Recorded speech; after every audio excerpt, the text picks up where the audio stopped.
right, you have been watching Postmaster General Louis DeJoy's virtual testimony on recent changes to the United States Postal Service to the Senate Homeland Security Committee. The committee called this hearing over concerns that recent cuts to the service would mean delays for mail-in ballots in the presidential election this fall.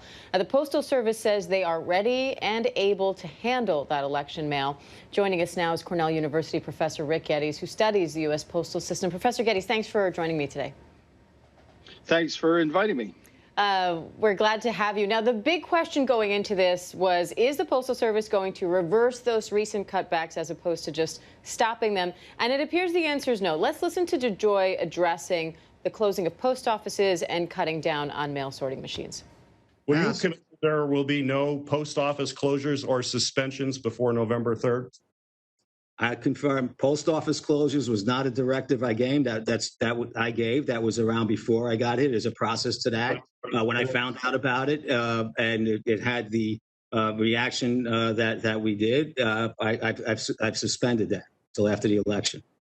Well, we've heard about the sorters. You addressed that earlier. Will you be bringing back any mail sorting machines that have been removed since you've become Postmaster General? Will any of those come back? There's no intention to do that. They're not needed, sir. So you will not bring back any processors? They're not needed, sir. So this seems to hit on the crux of a lot of his responses, which is, A, these changes happened before I even got here and they're routine for the Postal Service. And two, some of these things that have been removed are because they're not necessary. We're just modernizing. What's your take on that? Yes. So, Diane, I think the Postmaster General is in a tough spot, but I agree with a lot of what he said. I think you have to assess what he's saying within the backdrop of the Postal Service's tremendous fiscal challenges. So its core business is delivery of first-class letters and cards, and that business actually peaked in 2001, so almost 20 years ago. It's declined by 47% since then, so almost half. That's also their most profitable class. But they still have this, we all call the universal service obligation of the Postal Service, which is to deliver to basically every address in the United States 6 days a week. And that's expensive to do. So they're looking for various cost-cutting ways without layoffs, Diane. That's the key. So the closure of post offices has been going on for a long time.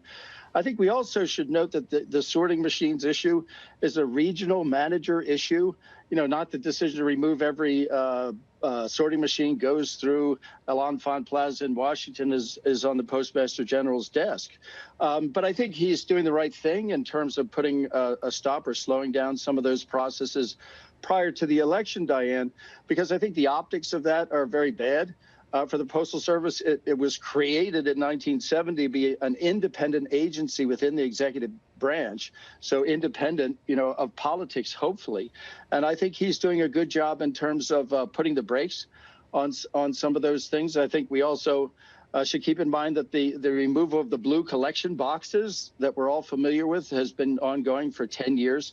So there are a lot of these cost-cutting things that are without layoffs, keep in mind, that the Postmaster Generals prior to Mr. DeJoy have been doing for a long time to avoid the tide of red ink that we're seeing. They lost $2.2 billion in their third quarter, which ended June 30th. They're predicting a $10 billion loss for this year, so they have a real serious fiscal challenge on their hands, Diane.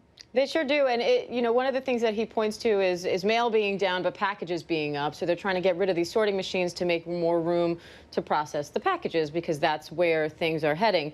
Does the fact that we're about to have what seems like a largely mail-in election with all these ballots going out change that at all temporarily?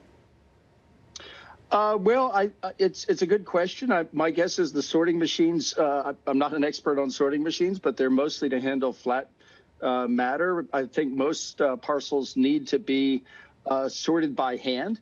It's probably tough to sort parcels and packets through a machine, I'm guessing here. Right, but I think my question is to talk about, it sounds like the argument is we don't process envelopes as much anymore because people don't send as much traditional mail. Right. We process more packages, but the ballots are going out in envelopes, correct? So could that change temporarily for November, where they will have to deal with an influx of envelopes? Yeah. So perhaps temporarily, Diane, but again, my sort of main take-home point is that these are underlying economic problems that the Postal Service has been facing for decades, for years, if not decades.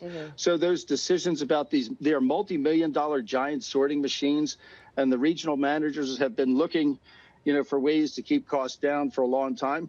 I think the COVID was largely unpredictable, and we all know that the COVID has increased the interest and focus on mail-in balloting. And my guess is the postmaster, the senior managers and the regional managers had no idea that the mail-in ballots were going to be so important.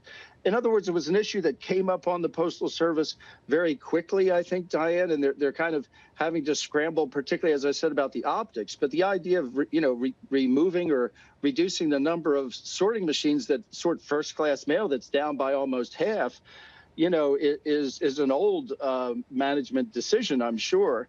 But again, the optics of it with COVID and mail-in balloting, making mail-in balloting more urgent, I think is caused the Postal Service a lot of attention that is perhaps unwanted on what should be regular managerial decisions. So, given especially Senator Hassan's concerns that in her district, for example, she saw a post office where the sorting machine that was left went down and there was no backup because they had gotten rid of the backup, and so that delayed things. Does it concern you at all, given that context, that they're saying they're not going to be bringing back any of these machines, or do you feel comfortable with this assurance that the post office can handle this influx? So, Dan, I think they can. I've been studying the Postal Service since, I think, 1993 or 94. So a long time. I have tremendous, I've been critical of its organizational and regulatory structure, which came up in the hearing today. But I have enormous respect for both the line postal workers as well as the managers and senior management, because they have a very, very tough public mission. But I think they are going to be successful. The mail will get delivered. It might be a little bit delayed because of the removal of some of those machines that's been in the works for years. So I think voters should really be prepared, for a slightly slower mail process. But the ballots will get delivered. The Post Service will deliver the mail, and I think they should, people should take that into account in their behavior. And hopefully, if you're going to do a mail-in ballot, the Post Service has been saying this for a long time, do it early, try to avoid the pre-election rush. But it will be delivered. I think the Postal Service actually will come through this, and we'll all realize what a valuable public asset it is. Well, and I want to take a moment now to hear what the Postmaster General himself said about exactly that, what they're trying to do to help things along and what people can do to help with that. Let's listen. That's one of the things that your letter pointed out was to these state systems, be sure and leave adequate time. Is that accurate? Yes, sir. First of all, it was not my letter. It was a letter from our general counsel. But yeah, pointing out all the different variations that we could experience and how fast we could process it. But yes, there are times we get the ballots was sent out the day before the election. It's almost impossible for the voter to vote, for the ballot to get to the voter, for the voter to vote, and for it to get back in time for the election. So this was a very, very well thought out effort to safeguard the election, not to get in the way of safeguard the processing of ballots, not to get in the way of it. What advice would you give voters? This is an opportunity for you to speak to the voters of Ohio and the country. Would you advise them to wait till the last minute, or would you advise them to leave at least a week? The general word around here is vote early. So there you go. There's the advice from the Postmaster General. We've also heard about, issues in some other areas of ballots getting there and not being counted because of errors on the ballots. What's your advice to people who are planning to vote by mail, and how do they ensure that their vote is counted? Well, again, Diane, I think the advice is to investigate the process. This is done at the state level, but the Postal Service operates at the federal level. And, so it has its own sort of national constraints. People should know their state election rules if they want to vote, by mail. But they should definitely do it early. I mean, as it was brought up in the hearing, Postal Service is ready for the holiday season. Mother's Day, and then around, the holidays around Christmas are its peak times. They're ready for that. But this is something I think was unexpected, in terms of the effects. And certainly COVID COVID-related impacts on the desire to vote by mail was something that was really unpredictable by anyone. And Postal Service, I think, is doing a tremendous job to sort of quickly adjust to that increased demand. But, it's not magic. I mean, they have to, there's a lot that has to happen to make the deliveries on time. So I'm urging everyone, just like the Postmaster General said, to understand the rules in your state, but also to vote early to give the Postal Service time to get that delivered, on time for the election. And finally, in terms of finance, one of the challenges that DeJoy touched on, and that it sounds like you're touching on as well, is that the post office does have a mission right now by legislation to be self-sufficient, and currently that's really challenging. They're trying to operate this as a business, but they're also a government entity. Funding seems to be a key point in this, and despite the fact that he says the post office is ready to handle all this mail, DeJoy also said they need help here. They need, especially to cover COVID losses. So how do you think this all bodes for the legislation being considered in Congress right now?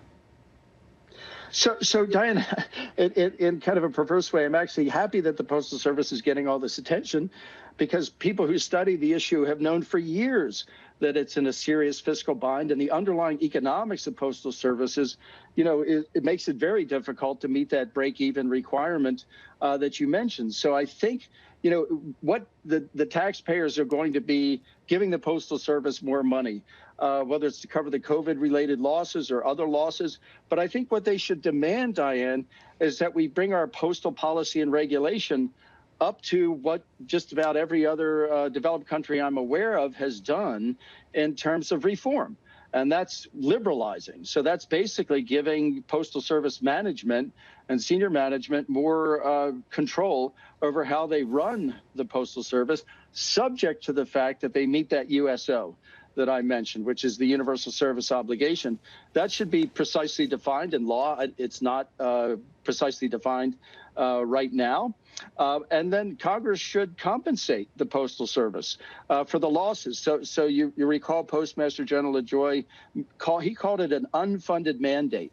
But what he's referring to is the cost of meeting the Universal Service Obligation to those rural areas. And that's fine to have that USO. But, it's very hard for the Postal Service to meet that USO and break even in the face of a massively declining market. So I think we need to undertake some serious postal reform and look to what the rest, particularly Europe, but what the rest of the world has done in terms of modernizing their posts. Any final thoughts of either confidence or concern for people at home who are planning to vote this November by mail? Yes, yeah. Yes, Diane. So I urge everybody to, be grateful for the Postal Service at this time, to have confidence in the Postal Service. It might be slower because of the unexpected. It's not just ballots, Diane. It's other election material coming in at this time that's not ballots. So the Postal Service is going to be dealing with a lot of added volume. They will deliver the mail, but it might be slower, than it would be, but to have confidence in that process. And I think to be grateful that there's people, he's only been in the job a little over 60 days, and to have all this thrown at him in that short time coming from the private sector. But I think, having a private sector person who can introduce modern logistics techniques into the delivery of mail is a good thing for the country at this time. But I think people should have that confidence, but also be ready to mail in your ballot early. But how do we do both of those things in terms of, how are we supposed to accept that we can handle it, everything's fine, and volume is down, which is why we can make these cutbacks, but also there's going to be this big influx, so make sure you get your votes in early and also be patient if there are delays? It feels like those are conflicting messages. I don't know. I mean, I guess hopefully people can find the sweet spot in there. They can optimize in the sense of how early they want to get their ballot in if they do plan to vote by mail. But I think, as I said before, I think this is actually an opportunity, Diane. I think we saw it come through in the hearing today. For Americans to focus on the Postal Service and its serious challenges, and the laws and regulations surrounding it are outdated, and actually look at that as, sort of the silver lining in the cloud regarding all the controversy that has surrounded the Postal Service. And much of it, I think, is unfair. Yeah, we know those challenges are not new, and hopefully you're right. This is a silver lining where at least those challenges can be addressed. Professor Geddes, we so appreciate your time today. Thank you. Thank you. And thank you all at home for joining us. We will have continuing updates right here on ABC News Live throughout the day, and a complete wrap-up tonight at 7 p.m. Eastern on ABC News Live Prime with Lindsay Davis. Thank you all for joining us. I'm Diane Macedo. Have a great day.